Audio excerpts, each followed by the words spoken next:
তার মানে জিকিরের অনেক অর্থ। জিকিরের এক অর্থ হলো কোরআন। জিকিরের এক অর্থ কি? কোরআন। আপনি যখন কোরআন পড়েন তখন জিকির করেন কার? আল্লাহ। কথা বলেন। আল্লাহ। আবার আপনি যখন নামাজ পড়েন জিকির করেন কার? আবার আপনি যখন লা ইলাহা ইল্লাল্লাহ এটা পড়েন জিকির করেন কার? পড়েন সুবহানাল্লাহ। সুবহানাল্লাহ। এই লা ইলাহা ইল্লাল্লাহ সবচেয়ে শ্রেষ্ঠ জিকির। সাইয়েদনা মুসা আলাইহিস সালাম আল্লাহরে বললেন, আল্লাহ আল্লিমনি যিকরান, আপনি আমার এমন একটা জিকির শিখাইয়া দেন লা ইয়ালামুহা ইল্লা আনতা ওয়া আনা, যে জিকিরটার শব্দ আপনি আর আমি ছাড়া কেউ জানবে না। সুবহানাল্লাহ।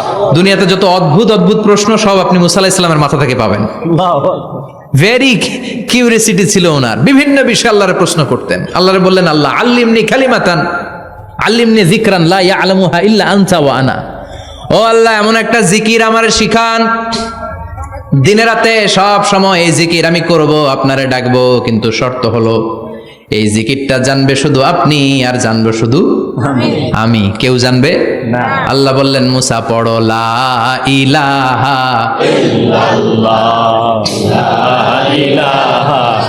লা ইলাহা ইল্লাল্লাহু মুহাম্মাদুর রাসূলুল্লাহ সাল্লাল্লাহু। আল্লাহ বললেন, মুসা পড়ো লা ইলাহা ইল্লাল্লাহ। মুসা আলাইহিস সালাম কয়, মাবুদ এটা তো জাতীয় জিকির, সবাই জানে। জানে না, জানে না লা ইলাহা ইল্লাল্লাহ এমন কেউ আছে? কথা কন, জানেন না আপনারা? কথা বলেন, জানেন না? মুসা আলাইহিস সালাম বললেন, আল্লাহ এটা জাতীয় জিকির কইলেন কেন? আমি তো চাইছি এক্সট্রা অর্ডিনারি, অসাধারণ একটা জিকির, সুপার ক্যালিফ্রাজিলিস্টিক এক্সপিয়ালিডোসাস, এক্সেলেন্ট একটা জিকির, আনপ্যারালাল, কারো কাছে নাই, শুধু আমি জানবো আর আমি পড়বো। আল্লাহ বললেন, মুসা এই লা ইলাহাকে যদি এক পাল্লায় রেখে দাও, তামাম বিশ্ব, সাত আকাশ, সাত জমিনটারে তুলে যদি তুমি আরেক পাল্লায় রেখে দাও, লা রাজাহাত কাফাতু লা ইলাহা ইল্লাল্লাহ, মুহূর্তের মধ্যে লা ইলাহার পাল্লা ভারী হয়ে যাবে। ও মুসা, তুমি যতই এক্সক্লুসিভ জিকির চাও, লা ইলাহার চেয়ে দামি জিকির আমার কাছে নাই। চিৎকার করে পড়তে হবে আল্লাহু আকবার। তার মানে নামাজ ও জিকির, কোরআন ও জিকির, এই যে আমরা ওয়াজ করতেছি এইটাও কি? কথা কন। বিশ্ব নবীর আল্লাহ বললেন, ও নবী ফাযাক্কির ইন্নামা আনতা, ও নবী আপনি জিকির করেন মানে ওয়াজ করেন। ইন্নামা আনতা মুযাক্কির, ও নবী আপনি ওয়াজ করে শোনান। লাস্তা আলাইহিম বিমুসাইতির, আপনারে দারোগা বানিয়ে পাঠাই নাই, আপনি শুধু ওয়াজ করেন। কার কথা? চিল্লায় বলেন কার কথা? আল্লাহ। কিন্তু এইখানে জিকির দ্বারা উদ্দেশ্য হচ্ছে জুমার খুতবা। ফাসআউ ইলা যিকরিল্লাহ, আল্লাহর জিকিরের দিকে ধাবিত হও, এই জিকির দ্বারা উদ্দেশ্য হলো জুমার খুতবা। তার মানে জুমার খুতবা যে খতিব সাহেবরা দেন, এখানে মসজিদের খতিব আছেন কারা কারা? দেখি একটু হাত তোলেন তো। 1 2 3 4 5 6 7, গুণে শেষ করা যাবে না, অনেক খতিব। আল্লাহ এই খতিবদেরকে তুমি কবুল করো। আর জোরে পড়েন আমিন। এই যে যিকরুল্লাহ, ফাসআউ ইলা যিকরিল্লাহ দ্বারা আল্লাহ তাআলা জুমার খুতবাকে বুঝিয়েছেন। কি বুঝিয়েছেন? ফাসআউ ইলা যিকরিল্লাহ, আল্লাহর জিকিরের দিকে, আল্লাহর স্মরণের দিকে ধাবিত হও। এটা দ্বারা উদ্দেশ্য হচ্ছে জুমার খুতবা। আল্লাহ বুঝাতে চাইলেন জুমার খুতবা যাতে মিস হয়ে না যায়, এজন্য জুমার খুতবারে যেন তেন মনে করবেন না, এটা ওয়াজিব। জুমার নামাজ যেমনি ওয়াজিব, জুমার খুতবা দেওয়াও, কথা বলেন, জুমার খুতবা ওয়াজিব, শোনা ওয়াজিব, খুতবা দেওয়া ওয়াজিব। এই জন্য রব্বুল আলামিন জোহরের নামাজকে ফরজ করে দিয়েছেন 4 রাকাত। যেহেতু জোহরের নামাজের আগে পরে কোনো খুতবা নাই, জুমার দিন খুতবা আছে, তাই জুমার দিন 4 রাকাত থেকে কমিয়ে তিনি 2 রাকাত করে দিয়েছেন। কি ব্যালেন্সড ইসলাম, কি ভারসাম্যপূর্ণ আমাদের জীবন বিধান। প্রতিদিন জোহরের সময় ফরজ কয় রাকাত, কিন্তু জুমার দিন ফরজ কয় রাকাত? 2 রাকাত কমাইলো কেন? খুতবা। সুবহানাল্লাহ কইবেন না? এজন্য জুমার খুতবাটা খতিব সাহেব যারা আছেন খুবই জরুরি। এটাকে খুব কনস্ট্রাকটিভ মুডে সমাজে তুলে ধরতে হবে, মানুষকে এডুকেট করতে হবে, ইনস্ট্রাক্ট করতে হবে। আপনাদের অনেক দায়িত্ব, you have huge responsibilities in your shoulder. আপনাদের অনেক দায়িত্ব। খতিব যারা, এটা ছোটখাটো কোনো রেসপন্সিবিলিটি নয়, এটা অনেক বড় দায়িত্ব। এজন্য জুমার দিন মানুষকে আপনার শিক্ষিত করতে হবে। এই জুমার খুতবা, জুমার আলোচনার সাথে পৃথিবীর কোনো আলোচনার কোনো মিল নাই, কারণ জুমার আলোচনা সব সময় অন টাইম, একটা নির্ধারিত সময়ে হয়। পৃথিবীর অন্য কোনো আলোচনা নির্ধারিত সময়ে হয় নাকি? কথা কন। আমরা বক্তারা নির্ধারিত সময়ে মাইক পাই? কথা কন। কোনোদিন 8টায়, কোনোদিন 9টায়, আজকে পড়ছি কয়টায়? কিন্তু জুমার খুতবার এটা চেঞ্জ হয়। কি বরকতের একটা জলসা! ওই দিন সবাই আসতে হয় মসজিদে। ফুল টাইম নামাজি এরা আসে, পার্ট টাইম নামাজি এরা আসে, বেনামাজি এরাও আসে, আস্তিক এরা আসে, নাস্তিক এরাও আসে, আওয়ামী লীগ আসে, বিএনপি আসে, জাতীয় পার্টি আসে, জামাত ইসলাম আসে, হেফাজতে ইসলাম আসে, তাবলিগের ভাইয়েরা আসে, পীরের মুরিদেরা আসে, সবাই আসে। তাহলে এটা জরুরি দিন না? তাফসির মাহফিলের সাথে জুমার একটা মৌলিক পার্থক্য হচ্ছে, তাফসির মাহফিল আমাদের ধরে রাখতে হয়। কি করতে হয়? ধরে না রাখলে শ্রোতা উঠে যায়। কিন্তু জুমার খুতবা কি ধরে রাখা লাগে? কথা কন, ওঠার সুযোগ আছে? কারণ সামনে কি জুমার নামাজ। সুবহানাল্লাহ কইবেন না? এটা অনেক জরুরি। এজন্য জুমার খুতবা যারা দেন এরা বিশ্বনবীর দায়িত্ব পালন করেন। আল্লাহু আকবার। বিশ্বনবীর মাদানী ইনিংস কয় বছরের?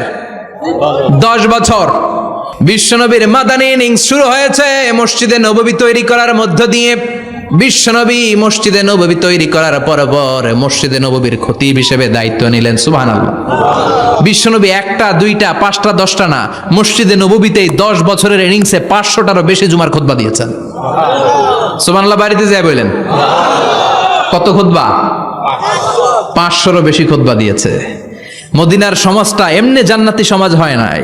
মদিনার সোসাইটিটাকে জান্নাতি সমাজ বানানোর জন্য বিশ্বনবীকে 500টা বক্তব্য দিতে হয়েছে। চিল্লায় পড়েন আল্লাহু আকবার। প্রতি সপ্তাহে যে আয়াতগুলো নাজিল হতো বিশ্বনবী এগুলো নিয়ে কথা বলতেন। এই সপ্তাহে যে সমস্ত আয়াতগুলো নাজিল হলো ওই আয়াতগুলো নিয়ে বিশ্বনবী জুমার দিন খুতবার মধ্যে কথা বলতেন। এই সপ্তাহের মধ্যে রাষ্ট্রীয় যত ক্রাইসিস আছে এই সমস্যাগুলো নিয়ে বলতেন। এই সপ্তাহে সমাজের মধ্যে বড় বড় যত ঘটনাগুলো ঘটে গেল এগুলো নিয়ে বিশ্বনবী জুমার দিন কথা বলতেন। সুবহানাল্লাহ। এজন্য খতিব যারা আছেন জুমার আলোচনাটা অনেক কনস্ট্রাকটিভ, ফ্রুটফুল হতে হবে, কোরআনের আলোকে হতে হবে। বিশ্বনবী জুমার খুতবা দিচ্ছেন, হঠাৎ বিশ্বনবী দেখলেন হাসান আর হুসাইন লাল 2টা জামা পরে জুমার মসজিদের মধ্যে ঢুকে একবার কাতারের এইদিকে দৌড় মারে, আরেকবার ওইদিকে দৌড় মারে। ছোট বাচ্চাদের এরকম দৌড়াদৌড়ি আছে না নাই? ছোট বাচ্চাদেরকে মসজিদে ঢুকতে দেন তো না বের করে দেন? বের করে দেয়। সর্বনাশ। বাচ্চাদেরকে মসজিদ থেকে বের করবেন না, কখনোই বের করবেন না। তুরস্কের বিভিন্ন মসজিদে বড় বড় ফেস্টুন দিয়ে লেখা থাকে তারাবির নামাজে, জামাতের নামাজে মুরব্বীরা যখন সামনে নামাজ পড়বে পিছন থেকে যদি ছোট বাচ্চাদের চিল্লা চিল্লি আর কিচির মিচির শব্দ শুনতে না পাওয়া যায় তাহলে ভবিষ্যৎ প্রজন্ম নিয়ে আপনারা চিন্তিত থাকুন। পিছনে যদি বাচ্চাদের হই হুল্লোড় না থাকে, চিল্লা ফাল্লা না থাকে, তার মানে নেক্সট জেনারেশন এগুলো মুসল্লি হবে না, এগুলো হবে ডাকাত। এজন্য এরা বিভিন্ন প্রজেক্ট চালু করেছে। 40 দিন টানা ফজরের নামাজ যে ছোট বাচ্চারা মসজিদে এসে পড়বে ওই প্রজেক্টের আওতা থেকে একটা করে সাইকেল দিয়ে দেয়া হচ্ছে। সুবহানাল্লাহ কইবেন না? কুয়েতে আর একটা প্রজেক্ট করছে, ফজরের নামাজে মুসল্লি নাই। কুয়েতের এই প্রজেক্ট হচ্ছে marriage project, second marriage project, দ্বিতীয় বিবাহ প্রকল্প। কি কাজ এই প্রকল্পের? তারা ঘোষণা দিল মসজিদে ফজরের সালাতে মুসল্লি পাওয়া যায় না, তো যারা যারা ফজরের নামাজে মসজিদে আসবে না, টাইমলি আসবে না, তাদেরকে মসজিদের টাকা দিয়ে মসজিদের অর্থায়নে দ্বিতীয় বিবাহের ব্যবস্থা করে দেওয়া হবে। এই ঘোষণা দেওয়ার পর থেকে ওই এলাকার কোনো মহিলার তাহাজ্জুদ মিস হয় না। ফজর তো অনেক দূরে, তাহাজ্জুদের সময় থেকে হাজবেন্ডের ডাকা শুরু করে মসজিদে যাও, তাড়াতাড়ি তাড়াতাড়ি কোথায় যাও? কারণ মসজিদে না গেলে দ্বিতীয় বিয়ে আছে না নাই? সুবহানাল্লাহ কইবেন না? What a project, what a project, কত চমৎকার প্রজেক্ট। এই প্রজেক্টগুলো নেওয়ার দরকার আছে না নাই? এজন্য ছোট বাচ্চাদেরকে মসজিদ থেকে তাড়িয়ে দেওয়া যাবে না, এদেরকেও নিয়ে যান।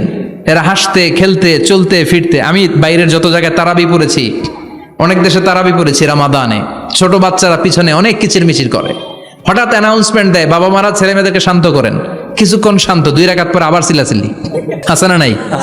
তো ওরা যদি না চিল্লায়, ওরা যদি লাফালাফি না করে, লাফালাফি কি 80 বছরের মুরব্বী করবে? কথা কয় না। মুরব্বী লাফালাফি করলে এটা মানাবে? ছোট বাচ্চারা লাফালাফি করবে, একজন আরেকজনের কামড় দিবে, কাঁচের গ্লাস ভাঙবে, এটাই পৃথিবীর সৌন্দর্য। চিল্লায় বলেন ঠিক কিনা? বিশ্বনবী একবার আসরের নামাজের সেজদা লম্বা করে দিলেন। সাহাবারা বললেন নবী, নামাজের পরে ধরলেন অসুস্থ হয়ে গেলেন নাকি? অথবা কোরআনের আয়াত সেজদা অবস্থায় নাজিল হয়ে গেল নাকি? আসরের সেজদা তো এত লম্বা করতে কখনো দেখি নাই রে নবী। বিষ্ণু বললেন না, অসুস্থ হই নাই, কোরআনের আয়াত নাজিল হয় নাই। আমি যখন সেজদায় লুটিয়ে পড়েছি, আমার কলিজার টুকরা নাতি হাসান আমার কাঁধের উপরে চেপে বসেছে। আমি যদি সেজদা থেকে মাথা উঠাই হাসানের কষ্ট হয়ে যাবে, তাই আসরের একটা সেজদা আমি ইচ্ছা করেই লম্বা করে দিয়েছি। কি নবী ছিল, কি মায়া ছিল নাতিদের সাথে।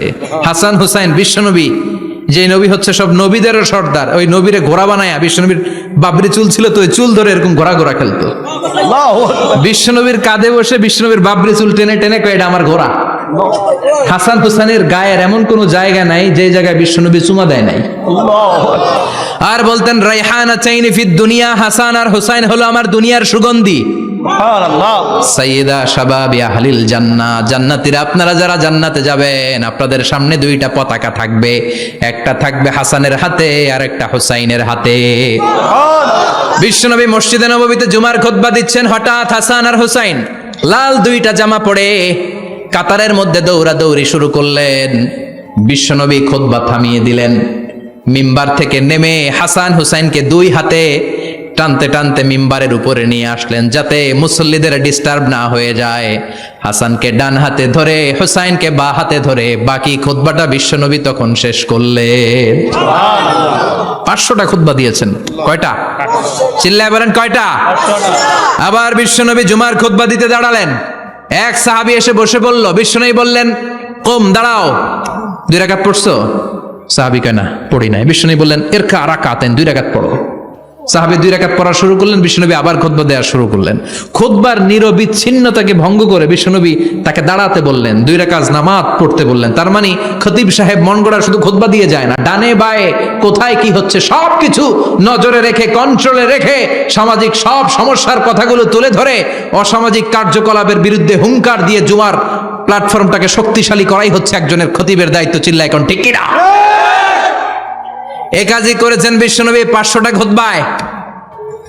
আবার বিশ্বনবী দাঁড়িয়ে খুতবা দিচ্ছেন, এক সাহাবী এসে বলেন, নবী মদিনার মধ্যে পানি নাই, অনাবৃষ্টি, দুর্ভিক্ষ, আপনি একটু দোয়া করেন যাতে বৃষ্টি হয়। কিসের দোয়া? বিশ্বনবী জুমার খুতবা থামিয়ে দিলেন, খুতবা দিচ্ছিলেন, খুতবা থামিয়ে দোয়া করলেন, আল্লাহুম্মা আসকিনা, আল্লাহুম্মা আসকিনা ইয়া গাউস আগিসনা, আল্লাহুম্মা আসকিনা গাইসান মুগীসান মারিআন মুরিআন নাফিআন গায়রা দার আজিলান গায়রা আজিল। আল্লাহ আপনি আমাদের সাহায্য করেন, আপনি রহমত করেন, বরকত দেন, আপনি মদিনার বুকে বৃষ্টি দেন, তাড়াতাড়ি দেন, দেরি করেন না। সুবহানাল্লাহ। বিশ্বনবী দোয়া করতে দেরি, মুহূর্তের মধ্যে ঝুমঝুম করে বৃষ্টি নাজিল হয়ে মদিনাটা প্লাবিত হয়ে গেল। আকাশে মেঘ দেয় কে? আল্লাহ। বৃষ্টি দেয় কে? আল্লাহ। সবকিছু দেয়ার মালিক কে? আল্লাহ। বৃষ্টি দেয় কে? আল্লাহ। মেঘ দেয় কে? আল্লাহ। বিশ্বনবীর দোয়ার বরকতে বৃষ্টি নামলো।